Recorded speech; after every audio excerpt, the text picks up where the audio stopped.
Good morning, everyone. I have such an exciting sketchbook tour for you today. I'm really excited about this. I got to spend the last month in Florida, babysitting my parents' dog and cats while they were out of town, and I spent the month drawing.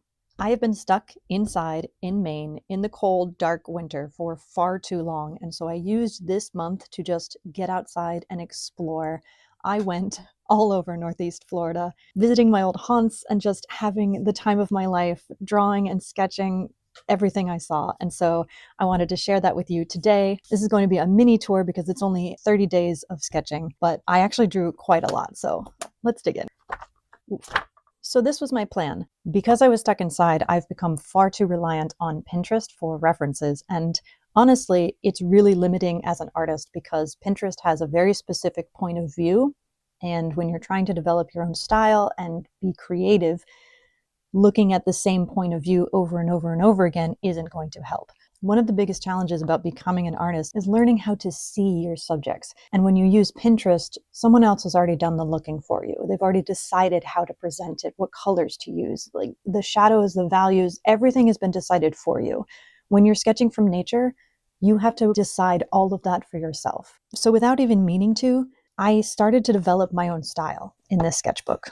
Of course, the first day that I was there, it was rainy and miserable, and I was desperate to be outside. So I was sitting under a covered front porch, and I just decided to start doodling with a pen. I grabbed my fountain pen. It's just a Pilot regular fountain pen, but it has this ink that I accidentally bought. It's blue-black ink rather than blue or black. It's blue-black, and so it has this really dark tone to it, and I really liked it. But this is what I did this day. I was just sort of like sketching whatever was in front of me as I watched the rain, and very relaxed.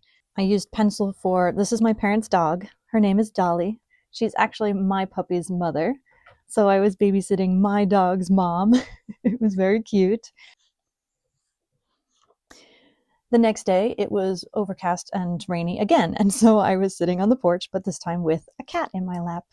This is my parents' cat, Abner. He's a tabby, a little old man. And then they have another cat who is a Hemingway, and she has so many toes. If you don't know, Hemingway cats are named after Hemingway, the author, who lived in Florida and had tons of these cats with more toes than they should have.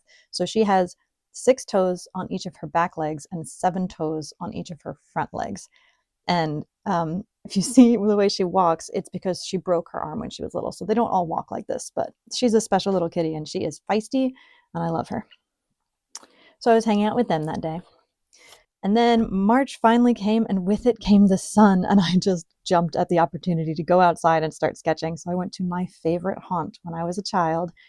It was just this small hammock retention pond area down the street from my house. And I know that there are always turtles there, and so I wanted to go sketch the turtles, and they were out sunning themselves just like I was because we were all thankful that the rain was gone. This is the next day. I took myself out to breakfast and just sat in the sunshine eating breakfast. And this mourning dove came to visit me. And so I decided to sketch him, but he went away immediately. And so I sketched sort of the surroundings and his essence. This was sort of a turning point in the sketchbook because this is still done with the same ink pen, but there was these hedgerows behind this tree, and I wanted to distinguish those plants and vines from the tree leaves. And so I have this water brush that I bring with me everywhere in my travel pack. And I just use this, gather ink on my paintbrush, and then I use that to get a softer blue tone. It's really cool. And I use it a lot throughout the sketchbook. And it's sort of becoming my sketching style when I'm outside, just because I love watercolor and I love ink. And this is a really great way to sketch outside because I can put these 2 in my back pocket and this in my hand, and that's it. I don't need anything else, and I can create this. I will say though, this one I added black because I was sitting at a table rather than like sketching standing up or something. So I actually used India ink as well to make the tree distinct. And for that I use a dip pen. This nib isn't as flexible as I like to use, so you won't see a lot of like line variation, but it was what I had with me at the time. This, I was just drawing seashells. On days when I couldn't find anything interesting to draw, I would just sit in the kitchen and draw. And so sometimes I would draw seashells that I was collecting or just items that were in the kitchen. So my mom has lots of beautiful pottery and things that she's collected over their travels. Oh, this was in the marsh. I grew up on a barrier island in Florida, so one side is the ocean and the other side is basically a marsh kind of area. So I was drawing Spanish moss, which is a air plant that is native to Florida, Central America, South America. Oh, and then this. I love this guy.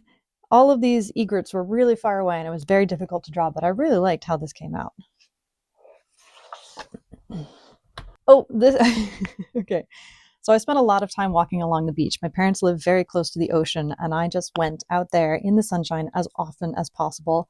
And of course, winter storms and warming waters mean cannonball jellies wash up on the shore. And so I was playing with those. They're always fun. And then, oh, Boneyard Beach.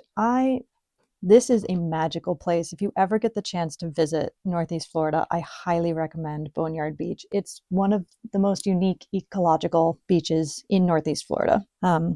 It's a worm beach, and I say that lovingly. It's filled with the organisms that foster a healthy ecosystem. So, unlike a nice sandy beach where there's not a lot of things living there, this has a lot of things living there. Had a lot of fun exploring this area. The next day, I didn't do much, so I was sketching the shells that I had collected. This day, I was trying to think of what to draw, and I was looking out the kitchen window at my mother's garden, and we had just had a bad freeze, and so a lot of things had died. And so I just wanted to spruce it up and bring some color into her yard for when she came home. So I bought some plants, and then I just drew them. Oh, this was actually for a scrawler box. I went on a walk through the woods, and I was collecting things, and so I came back and doodled them. I love helicopter seeds. The way they fall. I used to have so much fun playing with them as a kid. Snapping turtles. Okay, this is at that same little place by my house. There's always one or two snapping turtles that live amongst the yellow belly sliders, and he probably was expecting to get fed. That's why he was hanging out around me. I was lying on my belly on the bridge sketching him, and he was just sort of hanging out staring at me. Ooh, this is another great place. This is an actual preserve where they have a lake amongst the hammock on the beach. Yes, that's what Florida is really like. We are just one big sinkhole with tons of water everywhere and wildlife just thriving where there aren't people. So I was drawing cormorants and egrets and pelicans, and then, of course, the gators that are in the water, but he disappeared pretty quickly. But I just really loved this sign. Yeah, they're completely serious. Here I am in the kitchen sketching things again. Oh, this day. So, my favorite seafood place is down on the river where the shrimp boats actually dock after they've gone out for the day. And it's right on the water. And of course, a seagull nabbed one of my fries while I was drawing the ship, but he didn't get a shrimp, so that's okay. But God, they're so good. The seafood in Florida, very different than the seafood in Maine. Both very good, but I was just hankering for that like doughy cornbread hush puppy that I can only get down there.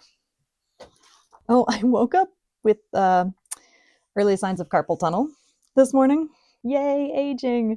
And so I was trying to draw with my left hand. And then, like, once my right hand stopped going numb, I was trying to draw with my right hand and like do a comparison. This was just my like, well, if one day I can't draw with my right hand, I better be able to draw with my left hand. So that was an exercise in make the best with what you have. Oh, yeah, this is after baby shower. My friend had a baby very, very premature, born at 29 weeks. And so I was at the baby shower just I got her like a basket of mom care products for her because she's struggling, going to the NICU and back and forth. So, anyway, these are sunflowers from that. Oh, this is one of my favorites. So, I really like the organisms that live in the tidal zone. And so these are coquinas. They are tiny little shells in where I live, but they're larger in other parts of the world. But they live right where the waves are going in and out. So when the wave comes in, they pop up from the sand and they have these siphons that start siphoning out food and nutrients and things from the water. And then when the wave receives, they bury themselves into the sand so that other organisms don't eat them. And so they spend their lives going up and down and up and down and up and down with the waves. And when I was down in Florida, there was a big spawn of these guys. And so there were hundreds of these teeny tiny little babies all over the beach where you walked. And it was really cool. Really cool to see. This is this was what Florida would look like without the houses. There used to be lots of different types of hardwood trees, but people keep cutting down the oaks and elms and different things like that and replacing them with palms. And even though technically palm trees are hardwood trees, they're much smaller and they don't provide any shade whatsoever. And so Florida, which is already hot, is just unbearably hot now in the summer because there's no shade anywhere.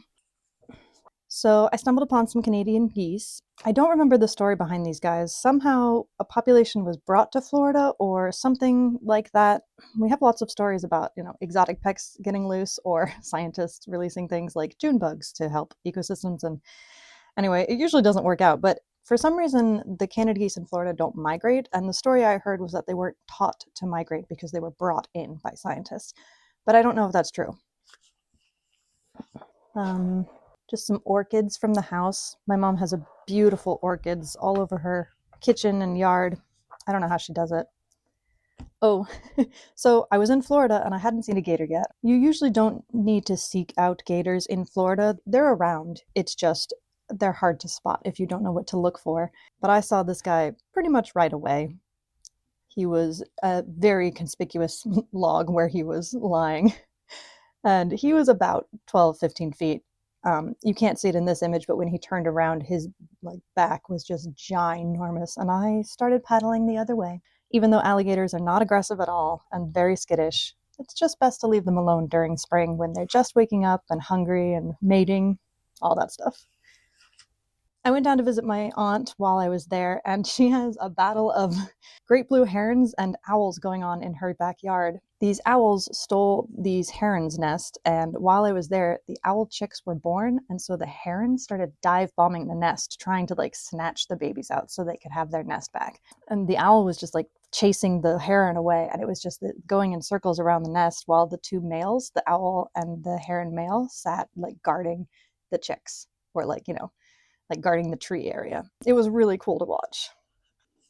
On my way back, I stopped at Blue Springs State Park. Again, I wanted to see manatees. I was in Florida and they overwinter in the park because the spring water is a nice warm 72 degrees and the rest of the river water gets much colder in the winter. And so you can see hundreds of them here in the winter, but this is late spring when I was visiting. So I got to see manatee pups, and one mom even had twins with her, which was just so precious. I think I spent a whole afternoon there just watching and drawing things like catfish and gar, just waiting for the manatees to slowly make their way by. If you've ever been curious about sketching in public and how it might affect your art, this is how it does it. So I had a waitress who was very interested in talking to me about art and her brother who does art, and I'm learning and blah, blah, blah, blah. And because of that, she kept checking on me to see my progress, and it made me feel very watched. And so you could definitely see that tightness in this. Oh, okay. I had been seeing great blue herons everywhere I went, but I couldn't capture them because they see you long before you see them. I mean, I would only see them when they were taking flight to get away from me. That's how quick they are.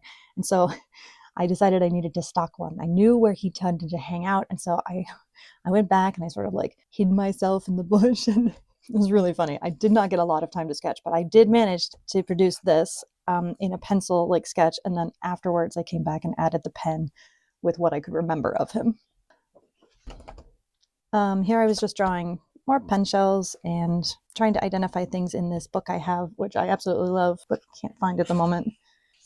Oh, okay, we're getting close to the end now. And I think I might have mixed up some pages somehow, but it doesn't matter. I took a drive out to St. Augustine. It's one of my favorite places to visit when I'm in Florida. It's just so full of stuff. It's full of life and history and things to do. And it was always worth a day trip in high school when I was bored. And this time I went out and I visited the Fountain of Youth, which actually has a colony of peacocks living there, which I had no idea. I'd been going there 30 years and had never, ever visited the Fountain of Youth. So I did not know about these peacocks. But as soon as I stopped it, I was like, what? So I had to sketch them, obviously. It was just so cool to be around them, especially in the spring when all the males were doing their mating dances and really trying to get the females' attention. But honestly, they were mostly trying to scare the squirrels when they were presenting their feathers. Oh, we're getting to the last day. So these are things I found on the beach. We had some strong southeasterly winds, and I spent the last day walking along Boneyard Beach. I just spent all day walking through the water, sketching everything I could find, and it was Ugh, it was such a balm for the soul. This month, everything, the sunshine, the fresh air, it was exactly what I needed. And I haven't stopped. I've continued since I've been home, but we'll save that for another day. But I just wanted to share this with you because it was so, so magical for me. It just meant so much to be able to do this. So I hope you enjoyed the tour and I hope you will join me in the next one. Bye.